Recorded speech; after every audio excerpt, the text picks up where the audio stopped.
মিয়া হয়নে নহয় তোৰ অৰিজিনেল ঘৰ ক'ত অৰিজিনেল ঘৰ ক'ত সেইটো কথা কওঁ মোৰ ইয়াতে আজি বহু সেইটো সোধা নাই তোৰ অৰিজিনেল ঘৰ ক'ত সেইটো কথা কওঁ মোৰ জন্মস্থানটো হৈছে হোজাই তই হোজালে বুজিছা ইয়াত নহ'ব ইয়াত কেলে আছ তোৰ ঘৰ হোজাই তই হোজালে লাগে তোক মই 24 ঘণ্টা সময় দিছো 24 ঘণ্টা সময় দিছো এই ডেম খালী কৰি ইয়াৰ পৰা হোজালে যাব লাগিব অৱস্থা বেয়া কৰি দিম কিন্তু নহ'লে শুনিছ নে কি কৈছো কাণ খুলি উলিয়াই পিনে মোৰ কৰ শুনিছ নাই 24 ঘণ্টা সময় দিছো 24 ঘণ্টাৰ ভিতৰত শিৱসাগৰৰ পৰা হোজালে যাব লাগিব ইয়াত নহ'ব যদি হোজাই পৰা আহি ইয়াত কৰিবহি নোৱাৰ এই ডেম খুলি ইয়াত অসভ্যালি কৰিবি নহ'ব তাৰমানে নহ'ব মিয়া শুন নেপিনে শুন কোনো মিয়াই উজনি অসমত ইয়াকে দপদপনি নচলিব উজনি অসম একো কৰিব নোৱাৰো তহঁতৰ ঘৰ হোজালে বুজি যা শুনিলে কি ক'লো কাইলৈ ভিতৰত কিন্তু দেখিব নালাগিব ইয়াত থাকিবি বস্তু খালী কৰ ইয়াত হোজাই যা ইয়াত নহ'ব ৱাৰ্ণিং দিলো লাষ্ট ৱাৰ্ণিং দিছো আকৌ পিছত কিন্তু বেয়া নাপাবি আকৌ অৱস্থা বেয়া কৰি দিম সঁচা কথা কৈছো হয় উজনি অসমৰ পৰা প্ৰত্যাগমন কৰ নহ'লে কিন্তু পিটন খাবলৈ সাজু এটা তোক আগতেও কৈ গৈছো আমাৰ ল'ৰাটোক আগত কৈছিলে ই কৈ গৈছে তোক কৈছিলে সেইদিনাখন তোক কৈছিলা নাই শুনি ল তোক কৈছিলা তই কি কৈছিলি কি কৈছিলি চুপ মিয়া চুপ মিয়া কৈছিল নাই আপোনালোকে মানুহ পইচা বস্তু দি 24 ঘণ্টাৰ ভিতৰত উজনি অসম খালী কৰিব লাগিব মিয়াই শুনিলি নহয় বেট লৈ আহি গৰু পিটন খাবি তই উজনি অসমৰ বানাক্ৰান্ত ৰাইজসকললৈ মধ্য অসমেই হওক বা নামনি অসমৰে হওক সকলো গৈ তাত সহায় সহযোগ কৰিছে দেখি একদম বহুত ভাল লাগিছে তাৰ ভিতৰতে আপোনালোকক কওঁ উজনি অসমত যি নেকি হাহাকাৰময় পৰিস্থিতি সেই পৰিস্থিতি মোকাবিলা কৰিব পৰাকৈ বান সাহায্য প্ৰদান কৰিছিলে বৃহৎ কোটি কোটি টকা আগবঢ়াইছিলে কোনে বদৰুদ্দিন নাজমল আৰু বদৰুদ্দিন নাজমলৰ পিছতে এইবাৰ আৰু এজন বিষয়া মুস্তাফা আনফৰ তেওঁ কোটি টকা আগবঢ়াইছে গতিকে চাওক উজনি অসমতে মিয়া কত কি কিন্তু কি কৰিছে তেওঁলোকে আকৌ কোটি কোটি ঘৰত তেওঁলোকে দিছে তেওঁলোকৰ চৰকাৰ নহয় কিন্তু আমাৰ চৰকাৰ থকা পিছতো হুৱে বায়ে সকলোফালে মাটি খাটি নাম পোৱা কিবা নাম পোৱা কিমান সম্পত্তি আছে তথাপিও কিন্তু আমি দেখা নাই আৰু যিসকল কিছু লোকে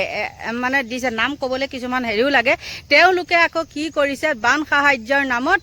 মানে মুখ্যমন্ত্ৰী পুঁজি লৈহে কিছু লোকে টকা পঠাইছে যিসকলে মুখ্যমন্ত্ৰী পুঁজি লৈ টকা পঠাইছে সেইসকলক আপোনালোকে কি বুলি ক'ব বাৰু কওকচোন ইয়াতো বহুত ৰহস্য আছে কিন্তু যিয়ে নহওক কিয় উজনি অসমত একেবাৰে দাড়ি থকা মানুহ বুলি ক'লে গা বিচাৰে ডকা দি ডাকে কিন্তু সেই স্থানত এতিয়া আকৌ সেই দাড়ি থকা মানুহখিনিয়েহে কি কৰিছে তাত কোটি কোটি টকা দি পেলাই মানে সহায় কৰিছেগে কিমান এটা ভাল খবৰ আৰু তাৰ মাজতে কি হৈছে এটা ভাল খবৰ কওঁ মই আজি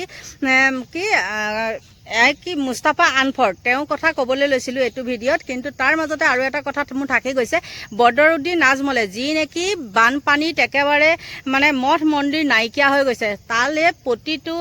মঠ মন্দিৰৰ নামত তেওঁ 25 লাখকৈ টকা দিব বনাবৰ কাৰণে সেইটো একদম বহুত ভাল খবৰ কিন্তু চৰকাৰে সেই দায়িত্বটো লৈছিলে নেকি বা চৰকাৰৰ পৰা সেইটো ওলাইছে নেকি যে আমি 25 লাখকৈ টকা দিম বা আমি 10 লাখকৈ দিম আপোনালোকে মঠ মন্দিৰকেইটা বনাওক কৈছে নেকি নাই কোৱা কিন্তু কোনে কৈছে দাড়ি থকা মানুহখিনিয়ে কৈছে দাড়ি থকা মানুহখিনিক যে তাত যাবলৈ নিষিদ্ধ কৰিছে সেইকেইটাই কৈছে আচলতে মই সেই বানাক্ৰান্ত লোকসকলক কথাখিনি কোৱা নাই যিকেইটাই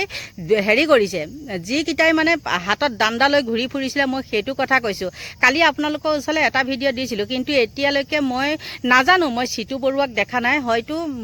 মানে দেখা নাই আৰু অহা হয় হয়তো বেছি ভাইৰেল হোৱা হয় দেখিলোঁ হয় কিন্তু সেই চিটু বৰুৱা ক'ত গ'ল এতিয়া লাজ পোৱা নাইনে চিটু বৰুৱা এতিয়া পানীয়া বটল দিব পাৰিছেনে ক'ত সোমাই আছে সেইটোৱে একদম না পাত্তা দেই হয়তো গুচিও যাব পাৰে সেইটো নাজানো কিন্তু সেই চিটু বৰুৱাই এতিয়া লাজ পাইছেনে নাই তেওঁ সহায় কৰি পাইছেনে বাৰু মানুহখিনিক বোলে এইটো পানী বটলকে দিছোঁ কিন্তু তাত কি হৈছে দাড়ি থকা মানুহখিনিয়ে উতঃপুতঃভাৱে একদম গৈ পেলাই কোটি কোটি টকা আগবঢ়াইছে এতিয়া চিটু বৰুৱা আহকচোন ওলাই পেলাই বোলে আমাক কোটি টকা নালাগে আমাৰ শিৱসাগৰৰ মানুহখিনি উজনি অসমৰ মানুহখিনিক তহঁতৰ দাড়ি থকা মানুহৰ টকা জাগাখিনি নালাগে ক'ব পাৰিবনে দম আছেনে ক'বলৈ দম নাই কাৰণ বানকান্ত যিসকল হাৰাশাস্তি হৈ আছে সিহঁতে তেহেঁতক এই সময়ত একদম মষিমূৰ কৰিব গছকি ফেদেকি সেই মাটিৰ পানীবিলাক ওলাই যোৱাৰ পিছত যে এইবিলাক ভুৰবিলাক আছে বুলি কয় নহয় ভুৰ বুলিয়ে কয় নহয় জানো সেই তাত গছকি সুমুৱাই থৈ দিব আৰু কালি শৃংখল চলিহাই নিজেই কি কৰিছে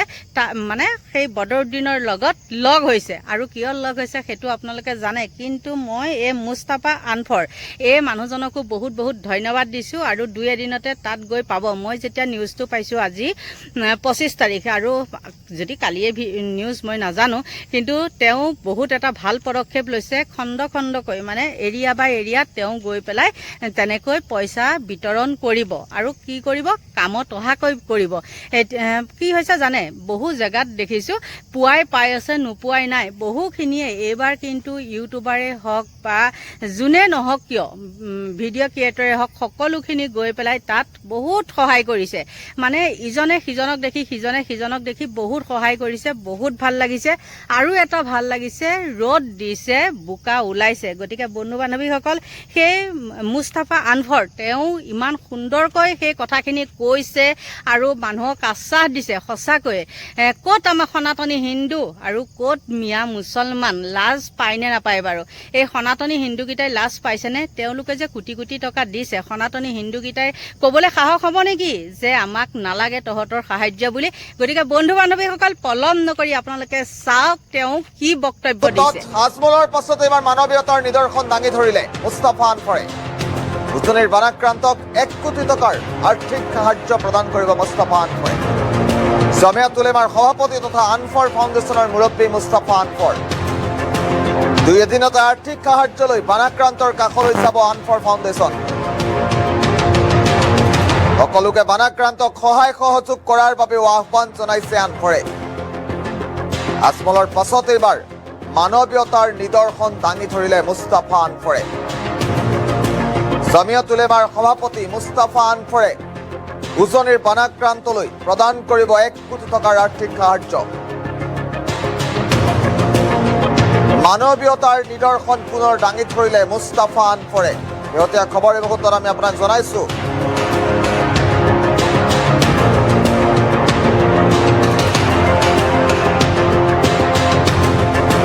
উজনিৰ বানাক্ৰান্তক 1 কোটি টকাৰ সাহায্য প্ৰদান কৰিব মুস্তাফা আনফৰে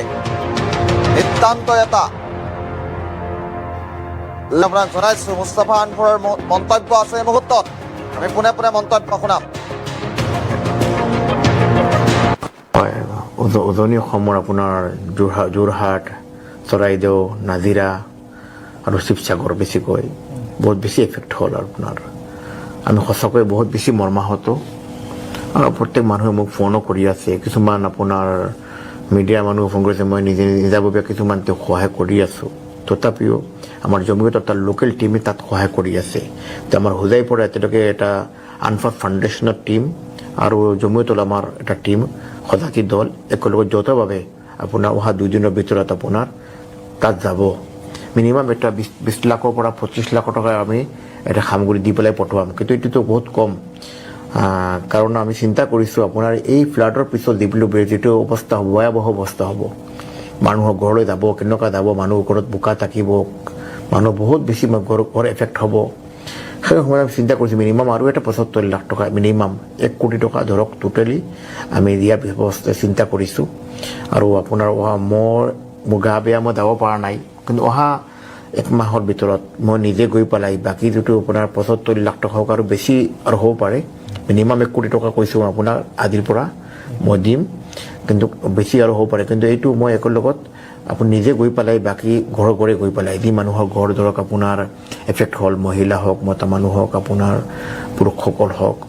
20,000 15,000 25,000 এনেকুৱা ঘৰৰ অৱস্থা থাকিব আমি মিনিমাম 1 কোটি টকা আমি সহায় আগবঢ়াম মই বাকী লগতে মই অসমবাসী ৰাইজক মই অনুৰোধ কৰিম যাৰ যেনেকুৱা সামৰ্থ্য আছে এই সময়ত চব মানুহৰ কাৰণে সময় এই আপাৰ আছামৰ উজনি অসমৰ কাৰণে চব আগবাঢ়ি আহক আমি চবে সহায় আগবঢ়াওঁ আমাৰ প্ৰয়োজন এতিয়া এইটো আমাৰ ডাঙৰ পৰীক্ষা আমাৰ ওপৰত মই মৌলানা বদৰুদ্দিন আহমেদ চাহাবৰ এই সময় যেটো আপোনাৰ পদক্ষেপ তেওঁ নিজে উঠালে এইটো এটা প্ৰশংসনীয় পদক্ষেপ আৰু মই এই বয়সত নিজে গৈ পেলাই যেটো কৰি আছে এইটো সঁচাকৈ মই তেওঁক ধন্যবাদ জ্ঞাপন কৰিম এইটো সহায় আগবঢ়ালে নিজে গৈ পেলাই আৰু মই চবক অসমবাসী ৰাইজক মই অনুৰোধ কৰিম যে চবে এনেকুৱা নিজে গৈ পেলাই নিজৰ যিমান সামৰ্থ্য আছে বৰদৌনী আত্মহত্যা চাবে যেনেকৈ কৰিছে মই সৰুভাৱে এটা কৰি আছোঁ 1 কোটি টকা মিনিমাম চবে এনেকুৱা আগবাঢ়ি যিমান আছে 5,000 টকা হওক 100 টকা হওক 200 টকা হওক যাৰ যেনেকুৱা সংগঠন আছে সংগঠন লৈ যাওক আপোনালোকে আমি চব সংগঠন একেলগত মিলি পেলাই ইয়াত আমি আগবাঢ়ি আহি আমাৰ সমাজৰ কাম কৰিব লাগে এতিয়া হয় উজনি অসমৰ আপোনাৰ যোৰহাট চৰাইদেউ